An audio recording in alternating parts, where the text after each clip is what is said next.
কানাডার এডমন্টনে জন্ম নেওয়া কিন্তু হৃদয়ে লাল সবুজ ধারণ করা এক তরুণ সাড়া দিয়েছেন বাংলাদেশের ডাকে। তিনি সমিত সোম।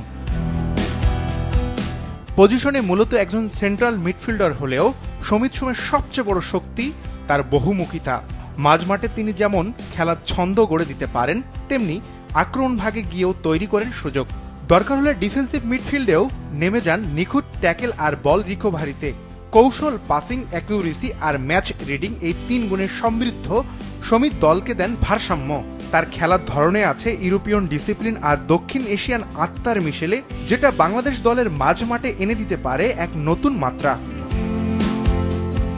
উন্নত জীবনের খোঁজে বাংলাদেশের শ্রীমঙ্গল থেকে কানাডা যাওয়া মানস সোম আর নন্দিতা সোমের সেই ছোট্ট ছেলেটি শৈশবে যখন ফুটবল শিখতে শুরু করেছিল, তখন হয়তো কেউই জানতো না একদিন সে হয়ে উঠবে দেশের গর্ব।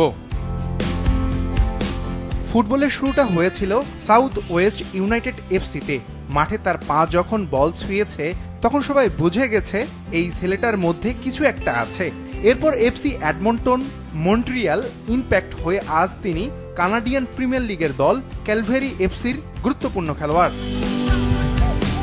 কানাডা অনূর্ধ্ব-20 ও 21 দল হয়ে দেশটির জাতীয় দলের জার্সি গায়ে জড়িয়েছেন, খেলেছেন 2টি আন্তর্জাতিক ম্যাচ। কিন্তু মনটা পড়েছিল সেই শেকড়ে, যেখান থেকে শুরু।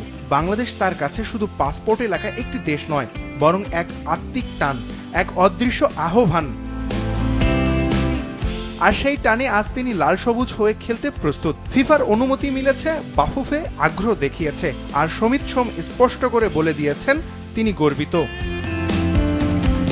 10ই জুন ঢাকায় সিঙ্গাপুরের বিপক্ষে ম্যাচে যদি সত্যি মাঠে নামেন সমিত সোম, তবে সেটা হবে শুধুমাত্র একটি অভিষেক নয়, সেটা হবে এক প্রজন্মের স্বপ্ন পূরণের শুরু, হবে দেশের জন্য ভালোবাসা দিয়ে গড়া এক আত্মপরিচয়ের ঘোষণা, ঠিক যেমনটা করেছিলেন হামজা চৌধুরী।